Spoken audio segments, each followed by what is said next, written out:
Hello everyone, welcome back again to Spiritual Growth Tarot and Astrology, and this is your astrology reading for the week of November 6th through the 12th. We're going to be going through the signs of, what is it, Aries? Yeah, Aries to Gemini. And of course, I'll be touching in on the, the full moon, the full blood moon, total lunar eclipse. Goodness. I'll touch in again on for the 8th. That'll be Tuesday, voting day here in the USA. And but I'm hoping that through looking at these charts by the end of the week, we'll see some progress as to maybe if recounts were done or not, so we can maybe see what's going to happen. I've done so many readings, I think that I know what's going to happen, but with Uranus in there as that wild card, until it's done, I can't say. Big changes is all I can say for sure right now. So anyway, let me bring the camera down from overhead and we'll get this going. Hold on. Okay, so in looking over these charts for this week, of course leading up to the full blood moon lunar eclipse, I am sensing a theme, and it was reminding me of back in it was either the late 80s or the early 90s, and I only remember it so well because of my sons who were born in the early and mid 70s. It was all about no fear. And I know it had to do with, extreme sports, and my oldest was into, skateboarding and skiing, and he was crazy. Grew up to be a firefighter. That way he could use that energy, but man, being his mom was hard because I was always worried about him. But he kept teaching me all his life, don't be afraid. Go for what you want. And with that, I keep hearing that, no fear. So, that's part of that. It hit my experience with my kids, being, impressed. But there's also just all you have to do is just look at the colors with this chart. Look at all the red. Look at all the opposition. Look at all the square. Right? Like we want to be so drawn to all this red, red, red. But the important piece here, and this is an aspect that I talked about last week, and we'll go, out, I think, after Wednesday of this week, but it'll come back, and this is Pluto in Capricorn, in this quincunx down here to Mars in Gemini. Now, the reason it's going to move out is because Mars will finally move back a little bit out of the way, and this quincunx aspect is a very tight orb. We're talking 0 to usually 1.5 degrees, 2 degrees tops. And that's the same rule when it comes to the eclipse. So when the eclipse happens, the moon will be over here. I'll talk about that when we get there. But just to remember, wherever 16 degrees Scorpio is in your chart, the eclipse is only effective, like if you're a Scorpio, don't freak out, right? Or if you're a Taurus, don't freak out. Do not go into that fear. Instead, think about what you want, right? Like for my eldest, he didn't want to turn out to be like a walking scab, but he wanted to learn how to skateboard, right? Well, sometimes those things go together, but he found his way. Same thing with skiing. They find their way based on what if you go towards what you're motivated in, life it'll throw some trouble at you, but you'll work your way through it if you keep letting go of the hand of fear. If you stop taking the hand of fear. So this is what women are doing. These are, they're fixed, which can be stubborn signs, Taurus and Scorpio axis, but they're also very determined, very persevering. there's a broodiness here with the Scorpio energy that's like, yeah, I don't get mad, I get even. This is women voting. This is women voting. This is the feminine vote. And this is every man with any brains that wants to support the feminine, because it's a part of all of us. And free will. So the spiritual law is involved here. And what I started to say with the eclipse, if only freak out, not freak out, never freak out, but only be alerted, only be concerned, only be looking. Of course, you can look at the houses that the eclipse falls in your chart, and I talked a lot about that a couple weeks ago, so you can go back and look at that video. But just to reiterate here, because it wouldn't be good to let this go. Only within 2 degrees, like with eclipses. Let's say for instance your sun is at 16 degrees, or let's say your Venus or your Mercury or any other personal planet, or your Pluto. Let's say it's at 14 degrees Scorpio. Then 14 degrees Taurus. Then it is going to affect you a little bit more, because something is going to be brought to your attention that needs to be brought to attention, because eclipses happen for reasons of helping us evolve.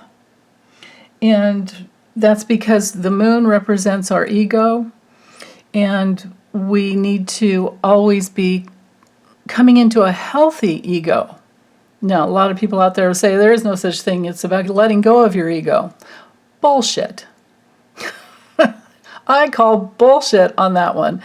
It's a misnomer of Buddhism, where the East is beautiful, beautiful, beautiful when we need to learn compassion, right? But if you let go of you can't anyway. You can't. It is impossible to let go of your ego. If you let go of your ego, that means that you don't know who you are. That means you don't know your name. It means you do not know how to function in life. So just, hold on to that piece of the moon has to do with healing, developing a strong sense of self, and the egoic filter that we look at life through. So if we're constantly letting go of what other people think about us, letting go of other people manipulating and controlling us, women giving our power or men giving our power away, if we give our power over to others, we are not free.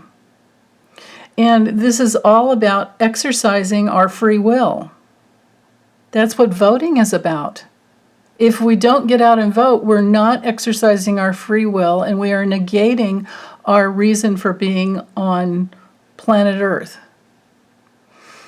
So this is about making a choice that best represents fairness and justice and equality and balance. And that is why Venus is up here holding space. We're talking balance, fairness, unity, equality in Scorpio. It will, for all of humanity, but in Scorpio it brings in the intensity. With all this scorpionic energy over here, things are more intense. There will be crisis and hell to pay if Roe v. Wade is not put back, into law and codified. It needs to be codified. So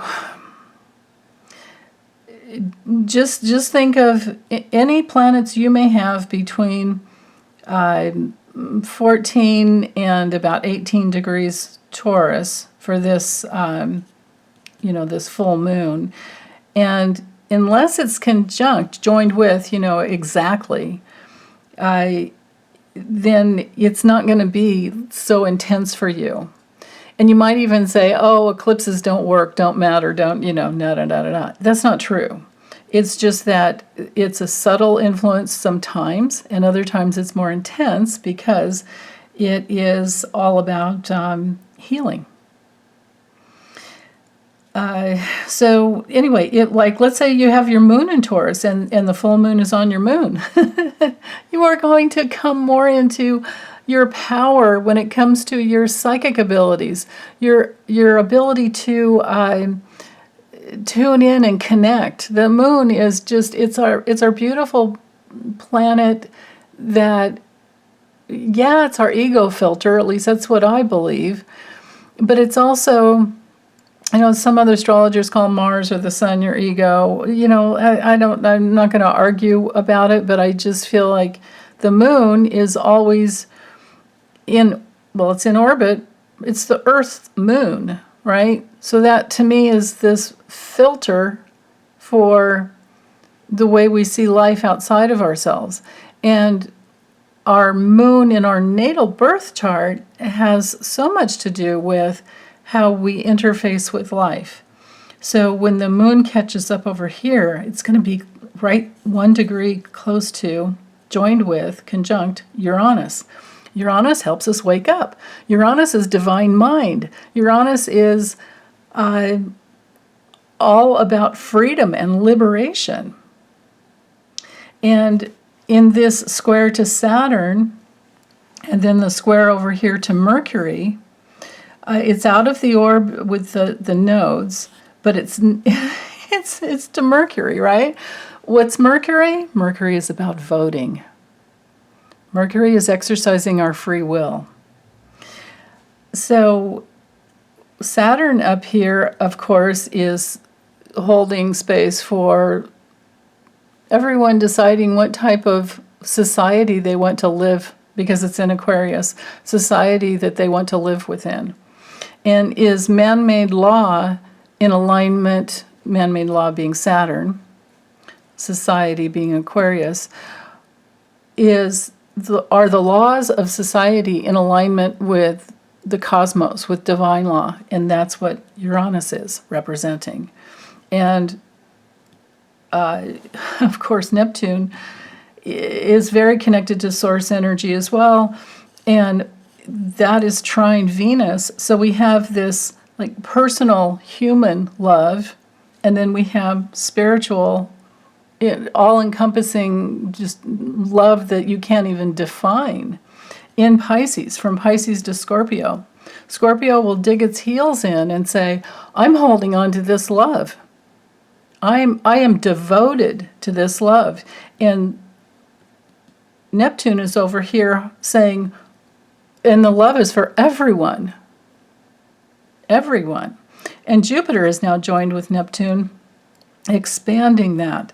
But now with these three sesquisquares, or actually, I should say, the Sun, South Node, and Mercury. So the past, the light that's shining with the Sun, and then the way we're thinking with Mercury is in holding space. We're in this like stubborn configuration here to expanding back to the way it was before. We want to go back to Roe v. Wade. It took so long. It took so many years for women to get to that place. And like I said last week, once you have your freedom, nobody wants to give that up, right? It's precious, and we will fight for it. To get it back. When you lose something like that, it's just devastating. So this is where we are, but we have to fight for it.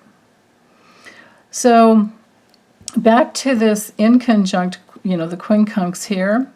Remember, this 150-degree aspect is always about making an adjustment. Well, the adjustment is to movement with Mars wanting to get somewhere, Mars being our motivations, what we will fight for, what activates us, what gets us going, whom I don't know, we will compete with. And it's also our attitude towards men. And in Gemini, we are questioning things. We're weighing both sides. You could say maybe we're in duality. Well, maybe there's some men in duality, and maybe they're just, people that want to control. But Pluto at this ripe degree and no longer retrograde, even though it's not out of the shade, but Pluto in this ripe degree of Capricorn is, I think, much, much, much more powerful. And Capricorn is a feminine sign. Cancer and Capricorn are the feminine polarity. So the important thing is that this aspect here is going to motivate us to be in our internal integrity, our inner integrity. And when the eclipses happen, it's the solar eclipse that's usually an external event, and the lunar eclipse is usually more internal. That's why that's another reason I'm feeling all this like brooding energy, bubbling. And right here, bubbling, we're talking like bubbling effervescent power with Pluto here, and bubbling intensely deep. Like if this were an underground geyser that hasn't erupted yet. And maybe this is like lava that hasn't come through yet. And then maybe after the end of this week, we're going to be celebrating it with some other types of bubbles. Because, man, this is intense. But anyway, back to the Scorpio energy here. And the reason I'm focusing more here first is because Pluto, being the slowest moving planet, has the most power. And we are evolving whether we like it or not. Some people have to go the hard way, kicking and screaming and getting bloody along the way. And other people just go, oh, well, but I can see what's the right, I know which way the right way to go is, because it makes sense. Because it's the moral thing to do. And it's not about having control over other people. It's about free will. Always nurturing free will. And that brings us back to Gemini here. We're learning about what really matters.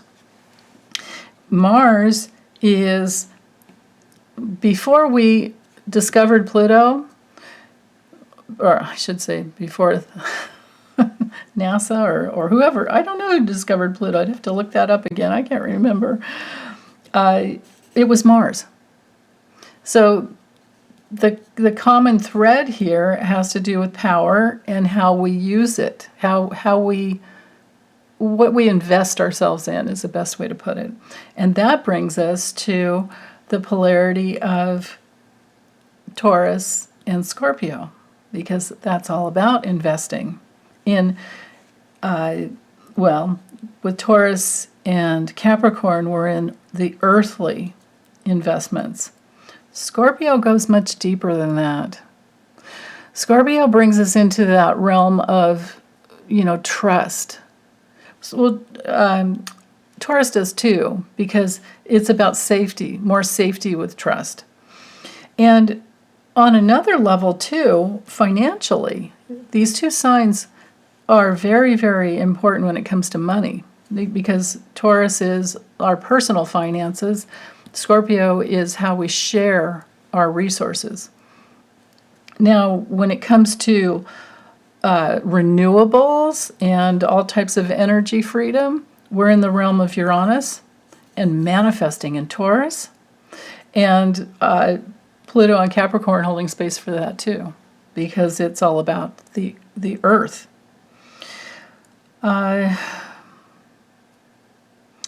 And if you haven't seen, I watched Elizabeth Warren on Stephen Colbert last night.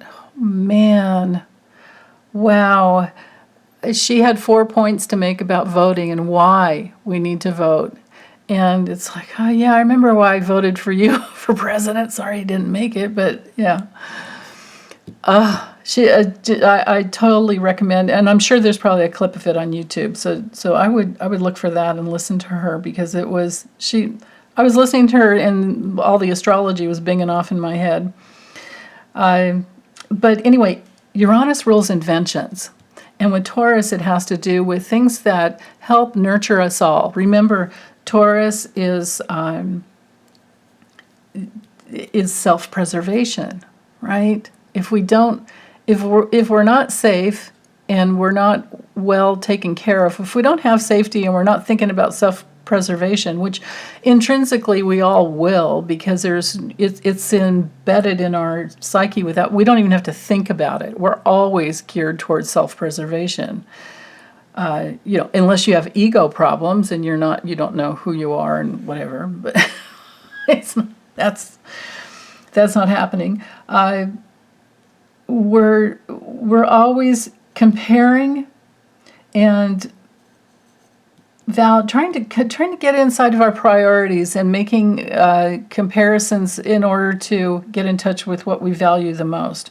And what we value the most needs to be our safety, because if we don't have that, we can't build. And that's where we get into crisis management situations. So if we don't have the earth in a safe place to build upon, then we are going to create crisis. So that's the backdrop for, the intensity that we're moving towards. And this Saturn square Uranus is going to stay for quite some time. And the square to Mercury is temporary because of course Mercury moves quickly. But for moving into the election, we're all thinking more deeply than ever before, and we're thinking about how much this matters. And there's fear of betrayal, right? Like, what if there are more people that don't care about a person's right to make their own healthcare decisions, and they think, because they're actually not thinking, right? This is the pattern here. Because if they're not thinking clearly, they're thinking that the economy is something separate than our healthcare and reproductive rights, and they're not separate. None of this is separate. And all I can say to people like that is like, okay, well, if you had 5 kids, tell me, can you financially handle that? If you were forced to have children, is that the way you want to live? Have you ever seen The Handmaid's Tale? Have you ever read Mary Atwood's books? Things like that. So, but anyway, this is the backdrop. Now, I do appreciate Neptune retrograde here to the point that there's a sextile to Pluto, and I love the way astrology works. I mean, it's so perfect. Jupiter retrograding here is this opportunity. Sextiles are always all opportunities. So Jupiter expands, Jupiter heals, Jupiter holds place for the ability to heal. Jupiter teaches us. Jupiter, Scorpio investigates, but Jupiter is very explorative? I don't know. Explorational? Something like that. I'm thinking exploring, like Jupiter wants to explore. Well, now there's this opportunity to explore power, paradigms of power, even more. So I hope that you all have enough.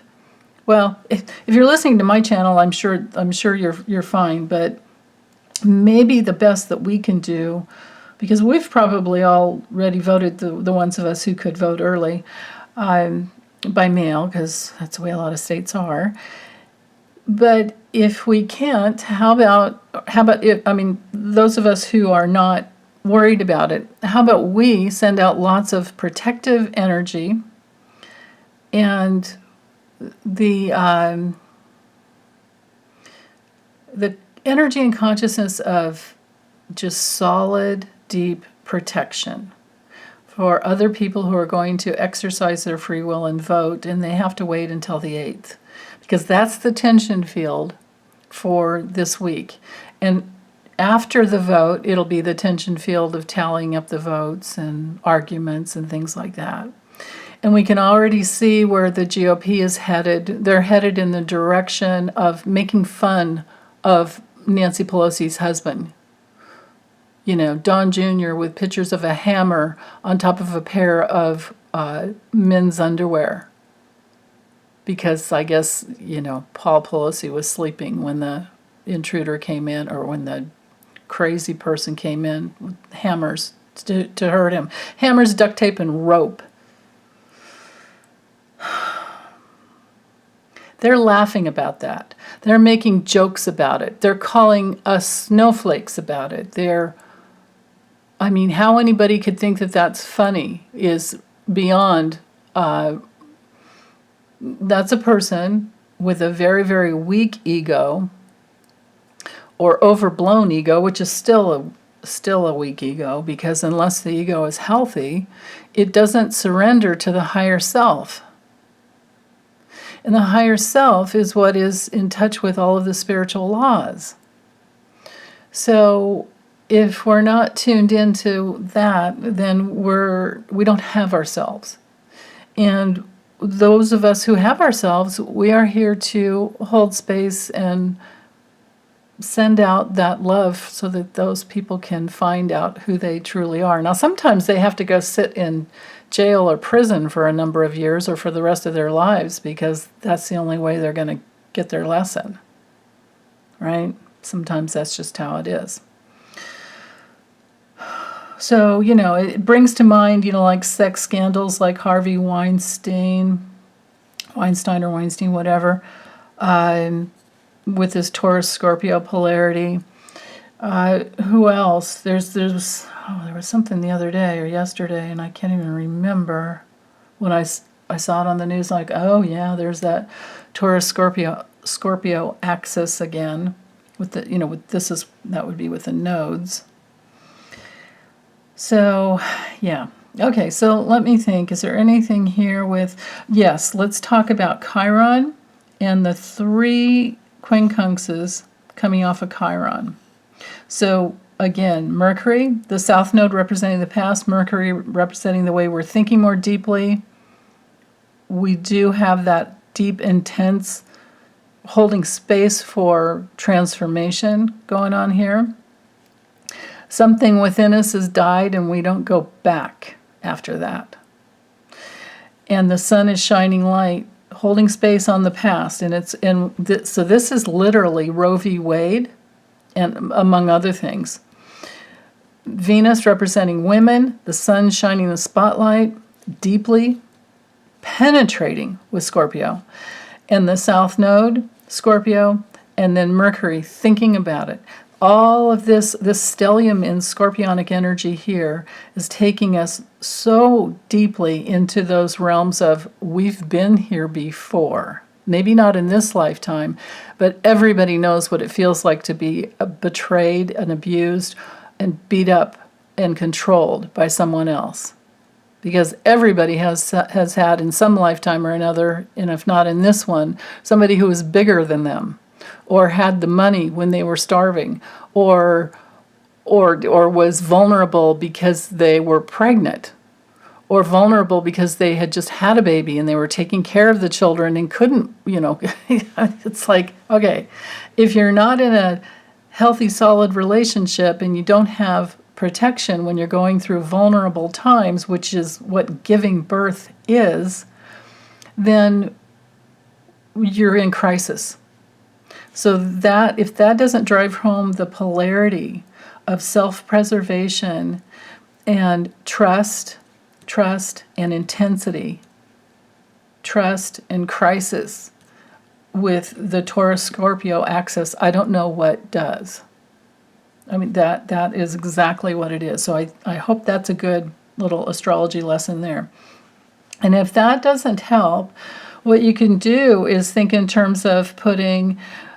for tarot, with the tarot, you could put the death card over here, you could put the judgment card over here, and that gets you into that energy. And with Venus, you could put that over here, the Fool card and the Empress and the Hierophant over here, because that brings in that element of Taurus. Venus rules Taurus and Libra. Taurus being that connection of pleasure and the real need. Every human being has a real need for pleasure. That's Taurus. and I'm sorry, that's Venus and Taurus. And the way that we receive a lot of our pleasure is through relationships, which is Libra, which we don't have anything, but here's the sign, right here. So from there, I think it's easy to understand that we're all in this together. We're all interdependent on each other. And that's another beautiful aspect of Jupiter sextiling Pluto. We have so much more power together, right? So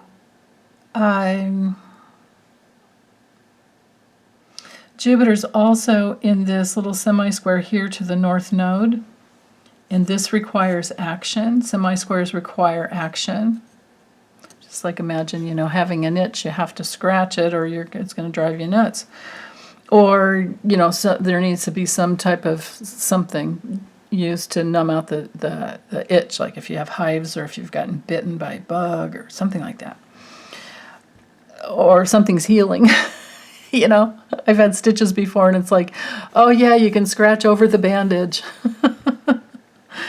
But think in terms that way when it comes to this little aspect right here, because that's what a semi-square is. So Jupiter is holding the space for healing, to teach us something to believe in, because Jupiter, above all things, is our beliefs.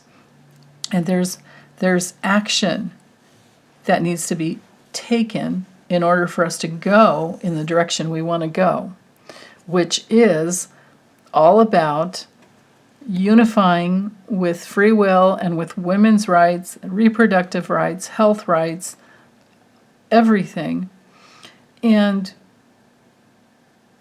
moving in that way so that we're all free with Uranus here. Because this is the past, right? We don't want any more of the betrayal. We don't want any more crisis. And this is the future. We want freedom, safety, self-preservation, and this is what we value.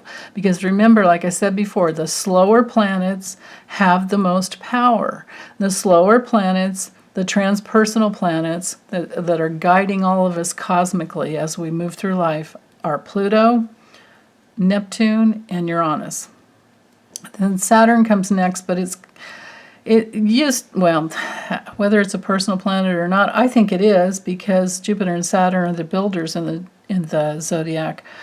But Pluto's here, saying, okay, Pluto is always here, or always there, somewhere in our charts, to hold space for us coming into our personal power.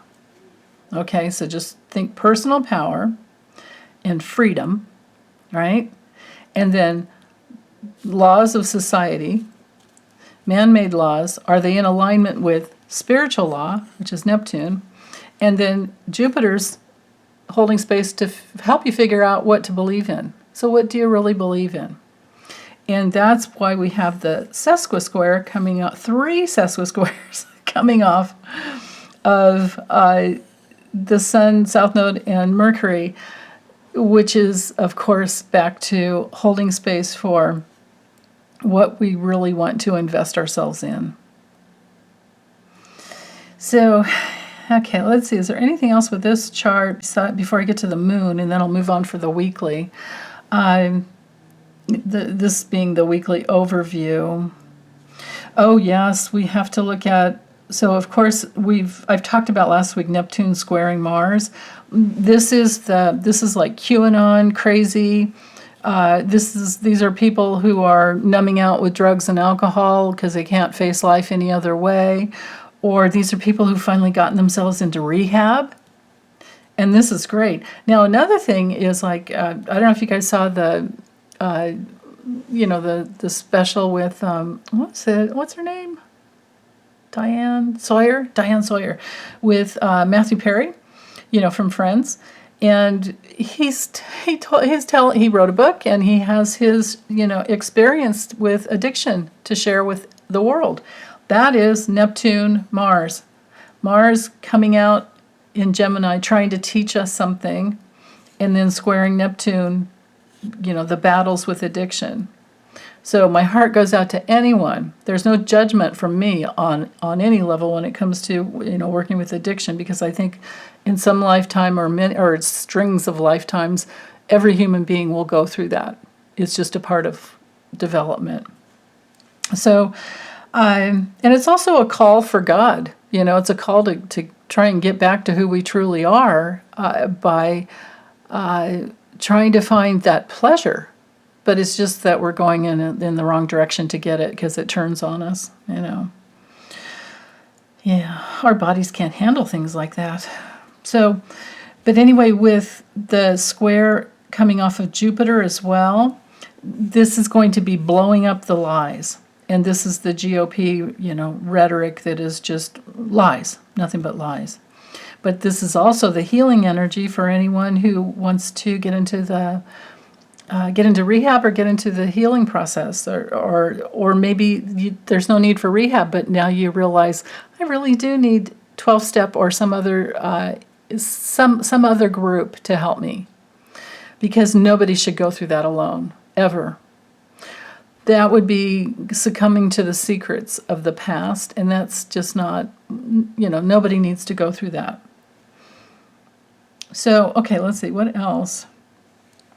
I talked about that. The oppositions, just I'll reiterate one more time, is that oppositions are confrontations. So we're confronting the past and the power dynamics of the past, and it can lead to a breakthrough, because confrontations, mirrors here, that can lead to a breakthrough, being Uranus, that has to do with what we truly, truly value. What do we really value? What is our priority or priorities? What are our priorities? So, okay, I'll go ahead and move on. Oh, wait, I'm sorry. Let's talk about the moon in Aries early this morning. Later degree Aries, third decan of Aries, sextiling Mars. So there's a lot of emotional courage, a lot of people speaking up for what they believe in. And with the Chiron triple quincunx up here, there's healing, teaching, healing, or aware of a deeper wound, and that's good, because awareness has to come first, right? We don't get anywhere in denial. We stay stuck when we're in denial. And with the moon sextiling Mars here, there's a lot of action, because Mars is the ruler of Aries. So there's a lot of movement there, a lot of communication going on this morning. Okay, so Monday, of course, we have all the same aspects going on, except now we don't have such the intensity. So Sunday is really the opportunity for the healing work. But we still have this one quincunx here to the south node. And you can see how now Mercury and the Sun are on the other side of the south node. And with Chiron quincunx, the south node, there again, it's something about healing the past.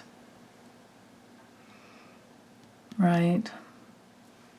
Probably some dreamtime downloads to help you heal, to help you become aware of what really happened.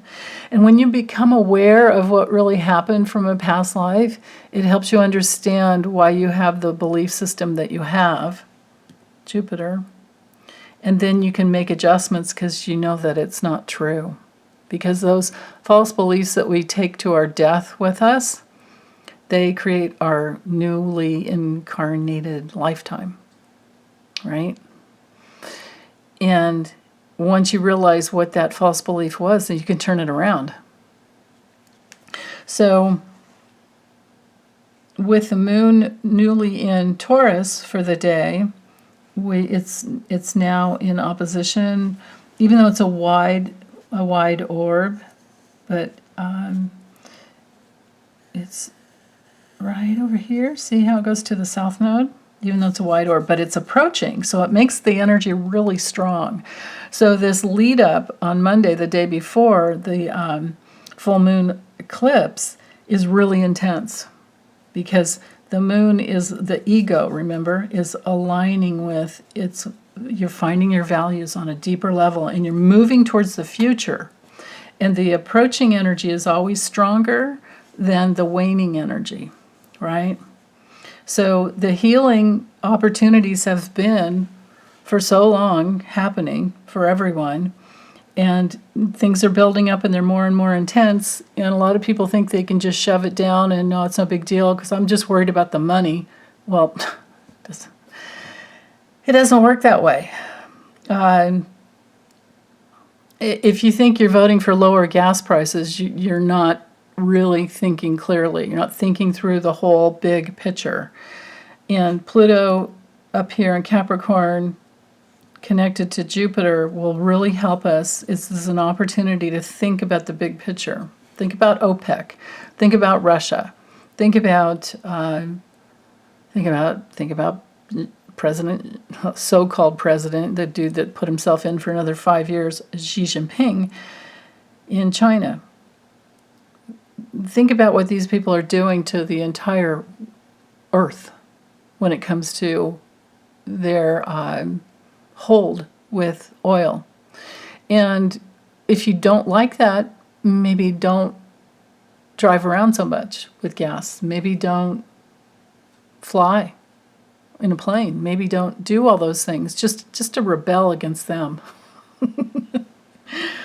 But we're all having to pay more money for things to be brought to the stores. It's the supply chain demand, or be brought to distribution centers.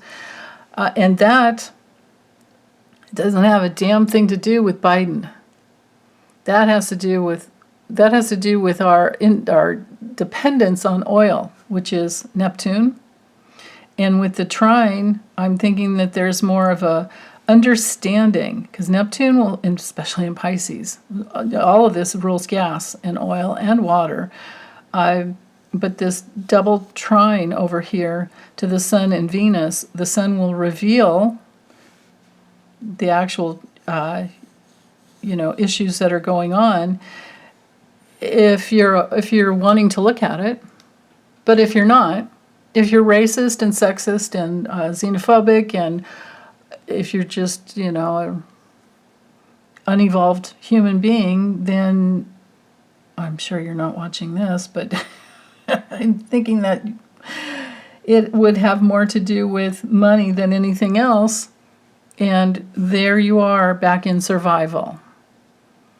So wake up, because the survival doesn't happen until you start until you're in the position of standing up for something. Like, what will you fight for? I'm not saying you have to go to war and die. I'm saying, what will you stand up and fight for with your vote? If you're going to vote for an institution that wants to hold you down and control you, then that's what you're going to get. So, okay, I think I'll get off my soapbox and see if I can just tune into what this is more personally. You can see that all the aspects are the same, and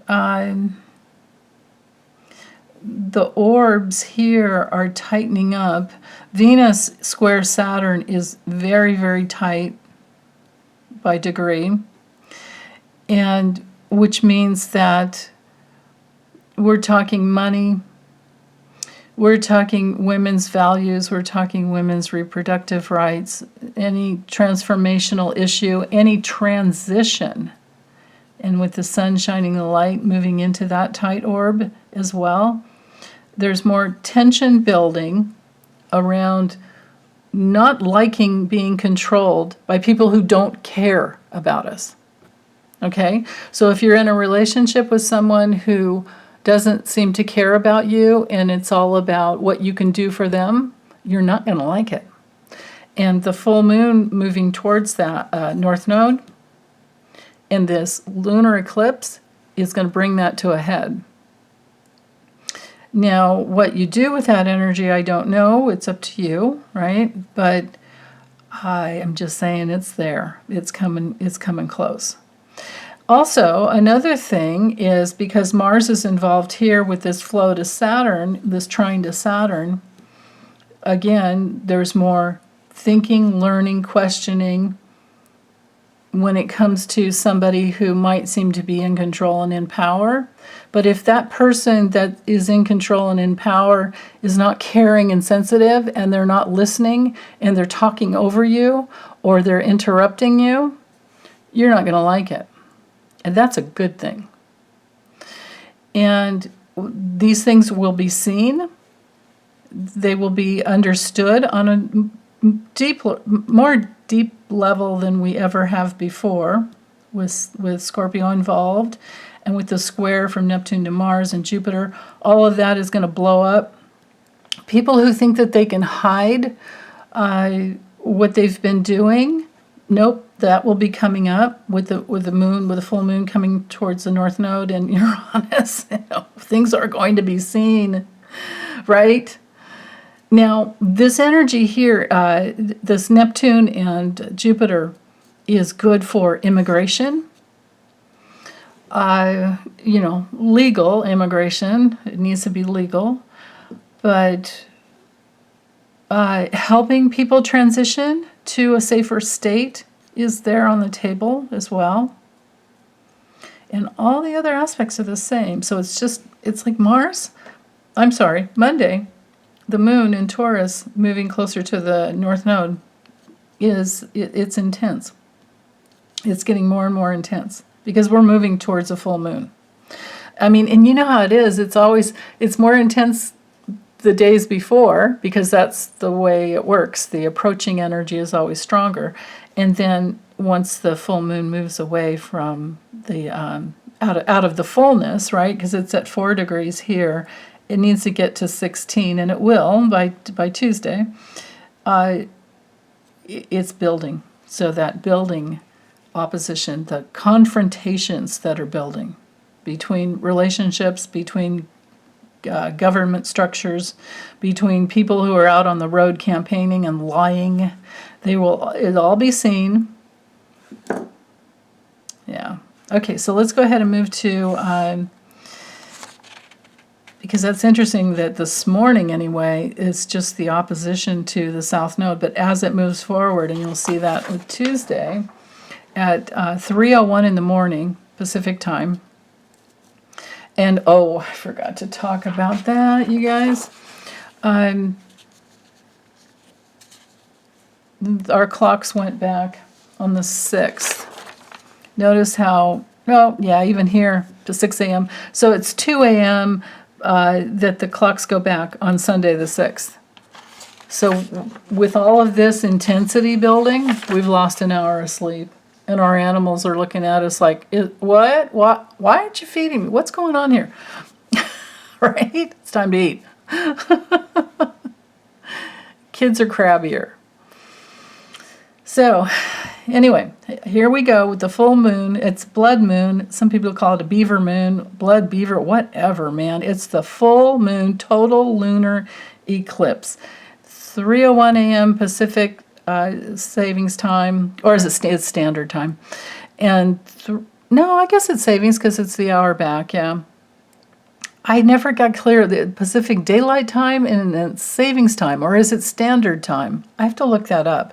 All I've ever known is I don't want them messing with the clocks. I've always rebelled about digging deeper into that. I need to do that someday, or you guys enlighten me, please. But you can see here that the moon has crossed over the North Node, and now we know exactly what we want, and we're headed in that direction. I think it's already taken place. Voting has happened wherever it can already, and the ones who have to wait until this vote day on Tuesday, they are energized by the power of the sun. Exactly, because whenever there's a full moon, it's always an exact opposition to the sun. That's where the reflection comes through, right? And we've had Venus leading the way in Scorpio, so everything I've spoken to in the beginning of this video is exactly, still there in effect. All the aspects are the same. now there are 2 semi-squares coming from Jupiter and the moon. So the moon is gaining some power, and that need to think in big, big terms, open up the belief system in the biggest ways possible when we're talking about Pisces and we're talking about compassion. There will be so many women out voting who are not in childbearing age, but they're voting for all the other women who are. Because even if you want to have a bunch of children, you cannot do it safely without laws to be able to have certain surgeries if you need it. If you have an ectopic pregnancy, or if the baby can't be brought to full term for some reason or another, it's, we need that type of health care. And we don't want doctors who can provide that health care, which would be Saturn and Aquarius, to provide that type of health care to be incarcerated. So that's what's on the table. And you can see, that we used to just have that Saturn square, the nodes, and Uranus was involved, and it's gone, back and forth. But all of this has been building since the 70s. In fact, I would venture to say actually probably more like in the 60s when we had what was it called? The Civil Rights Act, right? Yeah. And John Lewis.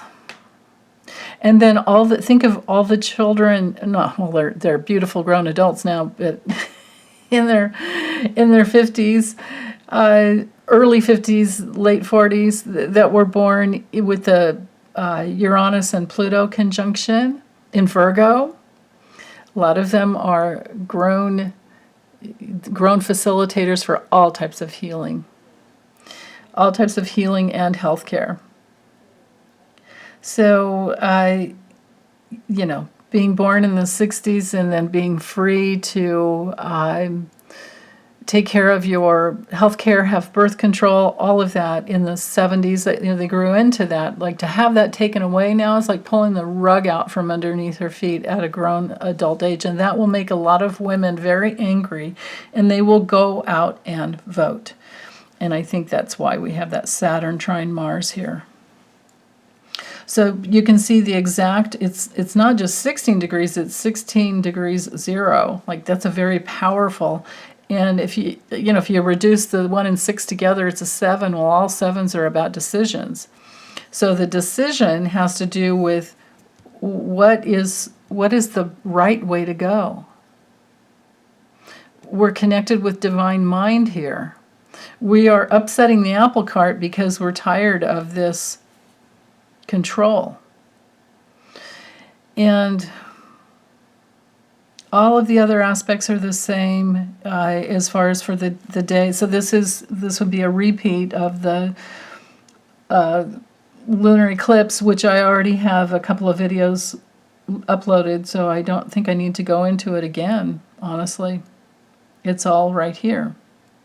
I mean, I've already said it, basically. I've already said it. So if you want to hear it again, go to those videos, because I did a couple, I think I did 2 that were separate, and it's something I've been reading on for the last couple of weeks. Okay, so the day after the vote, the day after the lunar eclipse, we are open to seeing what happened, to learn. We're really, really wanting to know who won, or who has won. And there are opportunities for expanding. I like this double sextile here and the trine here. So the moon early in the morning, Wednesday, after the vote, there's a nice flow of energy to see who's in power and who's not. So a lot will come through right away. And will give us opportunities to celebrate and expand. Yeah, this is actually really good. And especially the Saturn trine to Mars, because there's that other flow of energy. And because Mars is retrograde, it's going to get in. It will be a tighter orb as Mars retrogrades and Saturn moves forward. These two are going to have a tighter trine, which is a nice flow of energy, a nice connection, I should say. It's usually positive with the trines and sextiles, not always. I do love seeing the Neptune in the triple trine to the stellium up here in Scorpio. So with the Sun and Mercury and Venus, so again, Mercury is the vote. And notice all this 17 degrees adding to, like, reducing down to an 8. There's the power there. And Mercury and the Sun are in an exact opposition to Uranus. Well, just a degree over, so it's a little bit waning. But again, this is all good for counting. It's just, you just have to look at astrology and go, wow. Because this is so perfect for tabulating votes and getting deeply to the truth. Getting deeply into the truth, because it's all connected to Neptune, and then Jupiter is connected to Neptune as well. And then the two squares over to the moon, into Mars, that creates a little bit of tension field to get it right, to get the vote right. So I think that there will be some recounts somewhere, of course. But this is really good energy for getting to the truth. Now, not just on a personal level, all of this that I've been talking about is really good for you getting in touch with your personal power, and then finding new ways and new people to connect with when the moon hits the 0-degree Gemini. We're talking, because remember, the moon wants to connect, always wants to connect. It wants to digest, like, what happened. It wants to intuit, I guess I could say. It wants to find it connects in, and so there's that need to respond to something, but we're responding more from our intuition than anything else. So just by talking to someone else, we can have those aha moments and be like, oh, okay, I didn't think about that, because with that trine up here to Pluto, that flow of information, it will be very, very powerful, and we will be seeing who's in power and who's not. You know, what's his name? Oz in Pennsylvania, who actually lives in New Jersey, by the way, saying he wants to give women's health care rights to the local politician. Yeah, we don't think so. Go home. Stay there, dude. Ugh. So anyway, the moon sextiling Jupiter. So again, with the two sextiles to Jupiter from power. Okay, so power to belief system, to feminine connection, and then another big flow of energy. I love it. Okay, so let's go ahead and move on let's see what Thursday looks like. Maybe we've recovered from losing that hour of sleep, or maybe it's just going to take all week. Because we're probably all going to be wanting to look at the news and see, okay, where are we now? Right? I mean, add insult to injury. My goodness. We have, and you know what? I'm going to color this in. Here we go. Let's do this. The sextile here from Chiron in the moon. Chiron helps to heal. In Aries, it's all about your individual presence that is more than enough, because you're here on Earth. In an inconjunct, so sextiling the moon, feminine intuition, and then quincunxes. I need to get myself out of that.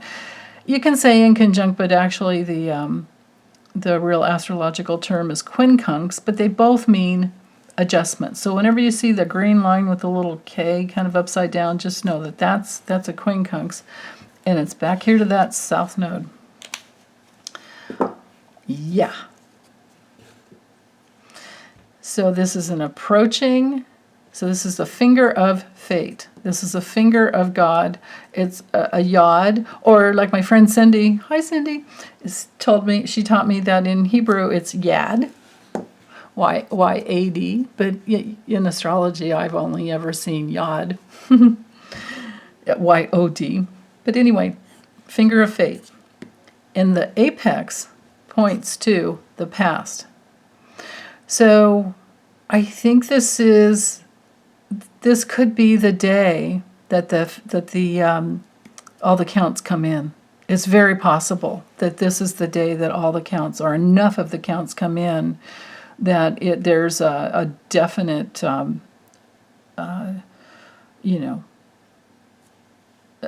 definite knowing who won and who didn't. Now the moon is also sesquisquare Pluto.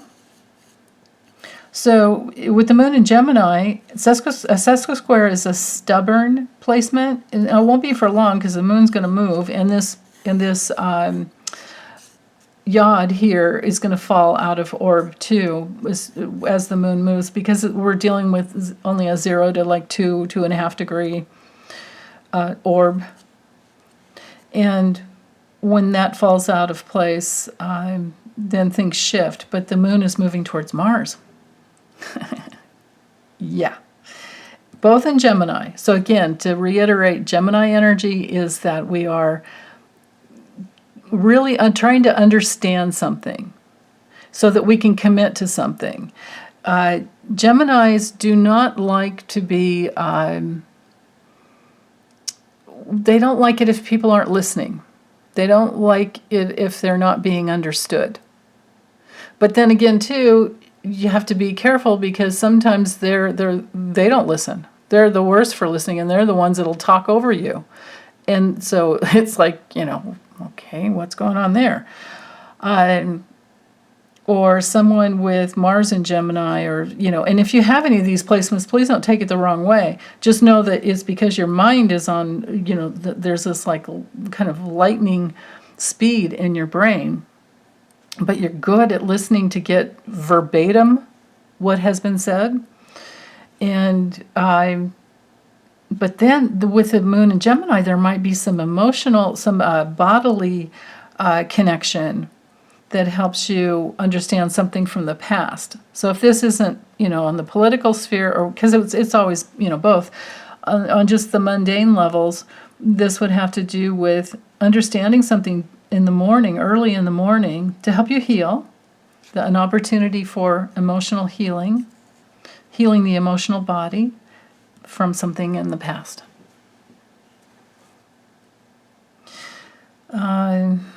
But as with all the signs of the zodiac, there's the positive and the negative. We all just have to constantly, be trying to heal. And don't beat yourself up if you catch yourself, like, oh yeah, darn it, I was talking over that person, I didn't listen, or I wanted to say something so bad that my ears shut off and I didn't hear what they said because I was thinking about what I wanted to say. Who hasn't done that, right? We've all done that. It is such a human trait. But we might catch ourselves listening more deeply with the moon in Gemini in conjunct this adjustment to the past. We might even remember times when we didn't listen deeply, and then we can question, well, why did we do that? And I think that's why a lot of times they say, to say the same thing 3 times, because maybe by the 3rd time that they will hear you. And because we're not always, we're probably almost never. How about often? We often are not present. We often are not fully present when we're listening when someone else is talking. we get distracted. You know, we have pets, we have children, we have other things in life going on, and you have your friend talking to you, but you're not hearing completely. It's a part of being human. So it's always okay to go back in Scorpio. Go back and go deeper. That's the beauty of Scorpio. Okay, so the moon is trining Saturn, getting ready to join and be a double trine. Well, it is already the double trine, but it's going to be an even tighter as the moon moves to Mars. But this double trine up here to Saturn is, again, excellent for getting to the vote. So I really feel like, besides the opportunities for healing, I'm getting that feeling. Let's see. Oh, wait, hold on. Venus is now in a sextile to Pluto. Yeah, that's more power to women, more power to unifying something on a deeper level. Venus always wants to unify. And this is one of the things that has always made Barack Obama such a good speaker. He's a Leo with Sun conjunct, joined with Venus.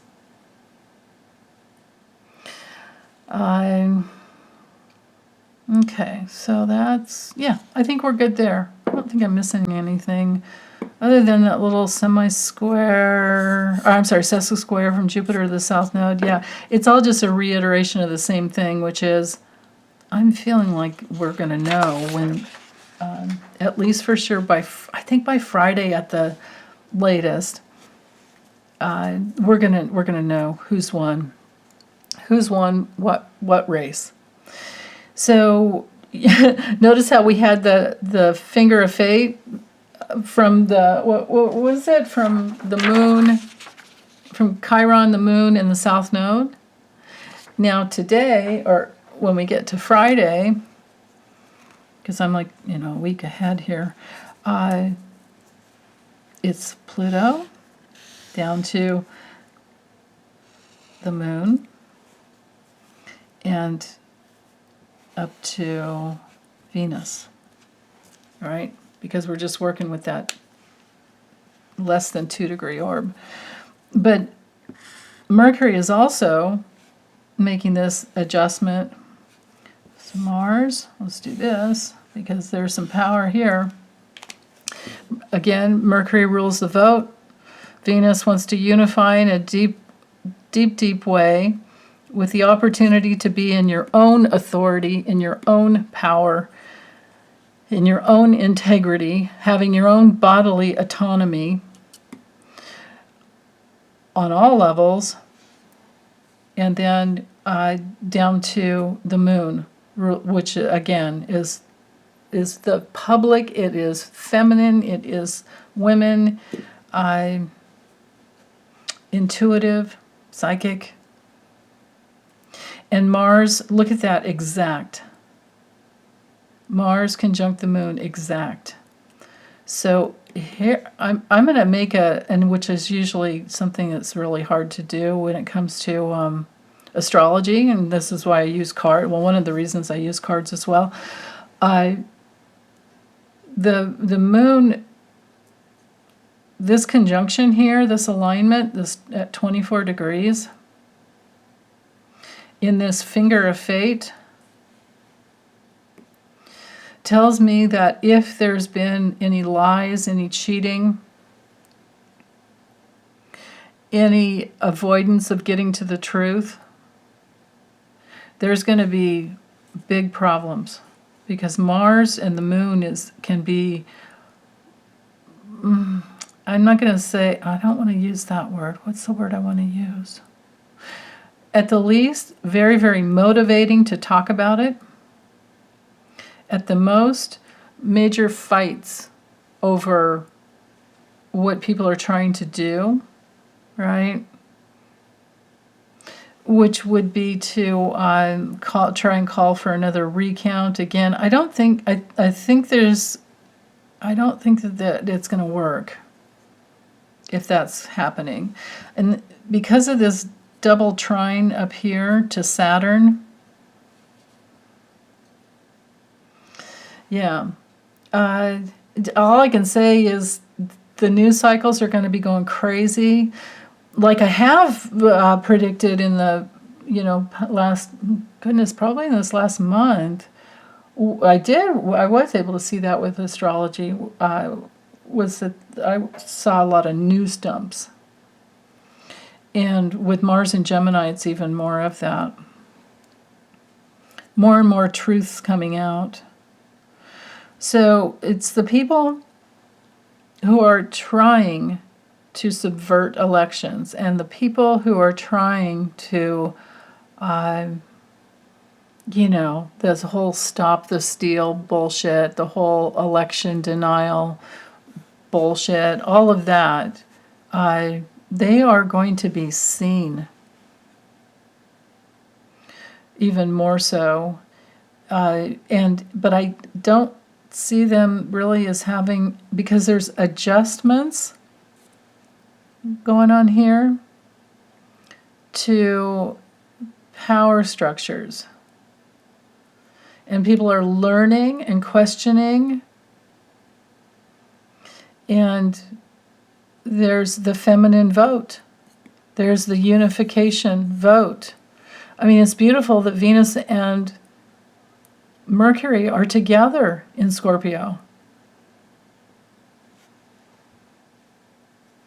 And this, the two trines here and the one trine here to the sun. Notice how the sun, hold on. Let's do this first. Jupiter, let's see this trine here to Venus, right? That brings in more power.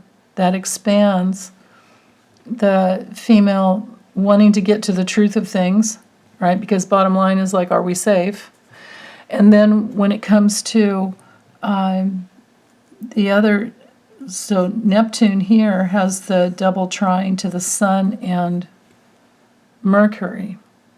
So I do feel like, because the sun brings in that ability to see, it brings in that spotlight energy to those right here, Neptune, to those who have been lying with Neptune square Mars and now the moon. The two luminaries are, they have everything's lit up. Everything's lit up. So I think Friday's going to be a really powerful day. And then Saturday, the moon's in Cancer. And we are integrating emotionally. We are more quiet. We are more protective. We're not letting go. We are caring. We are, just more silent, more quiet. And with the trine up here to the south node, it's because we're integrating from the past, from, the trauma we've been through. And but I do feel like we've won. I do feel like things are better. And notice this double sextile up here to Pluto. This is really good here. Okay, so notice how Jupiter's at 29 degrees, and then Pluto's at 26, and there's the sextile. Sextile is always opportunity. So a powerful, healing, learning, opportunity to, with our belief systems, and then the sextile over here to, it's so far, it looks like it's just to Venus, but Mercury's moving that way too. It's going to be a double sextile pretty soon. And the sun will move, the sun will connect as well, right? In fact, the nodes go backwards, so that the south node won't be doing that, but so the sun, Mercury, and Venus will be they're forming a tighter sextile that'll take us into next week too. Take us into Sunday and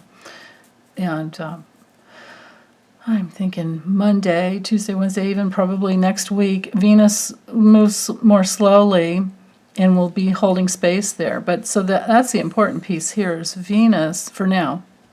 Venus sextiling Pluto. This is again feminine power. and we have more belief in it than ever before. And especially with the moon in feminine Cancer, trining the south node, and Mars and Gemini. So I'm sorry, let's go back here. I can't just name it, I have to tell you what it means. So again, caring, nurturing, loving, but more quiet Cancer moon means that in the morning, on Saturday morning, you're probably going to not want to listen to the news much anymore.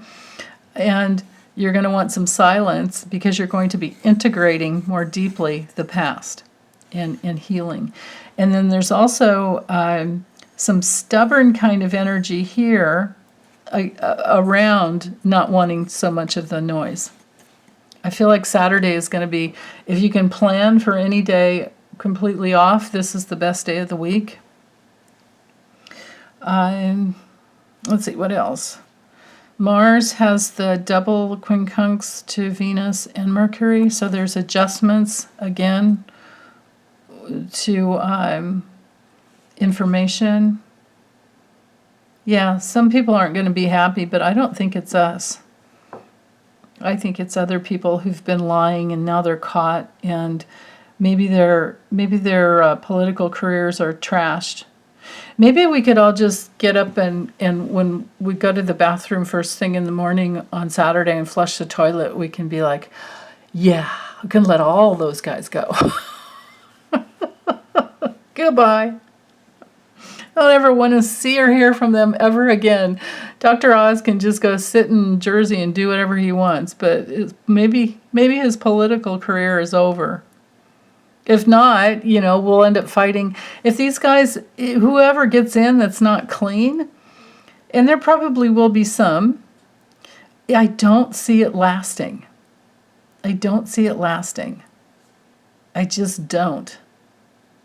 And I'll say that because with Uranus conjunct the North Node, we are all headed in this direction of seeing the truth about people and how they have spent their money and taken money. And who they've gotten it from will even be revealed as time goes by. Because Uranus, remember the nodes go backwards, but Uranus is retrograde too. The nodes go backwards, but when they're retrograde, they're not going backwards anymore. They're just kind of sitting there, it's like a wobble with the moon, and because they go along that axis. But with with Uranus retrograde, it's moving back into a tight orb. In fact, I think it's 14 degrees that Uranus will go back to before it stations direct, and that won't be till January of next year. I think that towards the end of January of 2023. And yeah, I'm pretty sure it's 14 degrees. So these are this is getting tighter and tighter and tighter and tighter, right? And like I said before, Uranus is one of those transpersonal planets. It takes 84 years to get all the way around the zodiac, and it spends 7 years in each sign. And it breaks things open that haven't been working. It helps us to free ourselves. It's linked to flashes of intuitive hits, discovering what we really care about in Taurus, and it helps us to turn things around.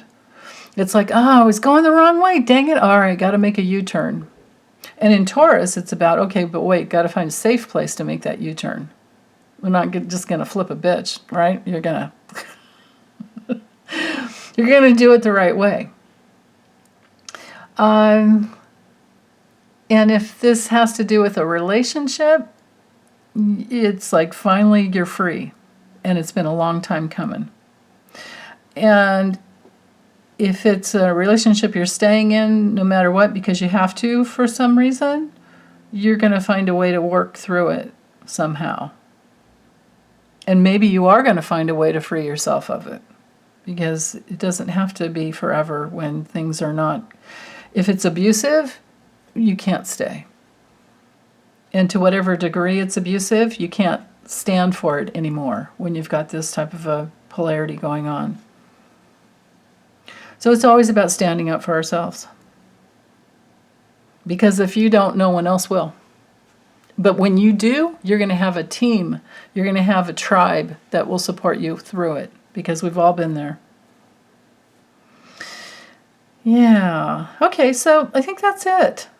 I feel complete. I've probably missed several things, but I mean, here we're headed towards an hour and a half again. Like, I just can't seem to get it much less than that for a whole week. I could if I left out the moon, but that just is crazy. I can't do that. It defies my Cancerian nature. So, okay, well, thanks you guys for hanging in there, and high five if you made it to the end.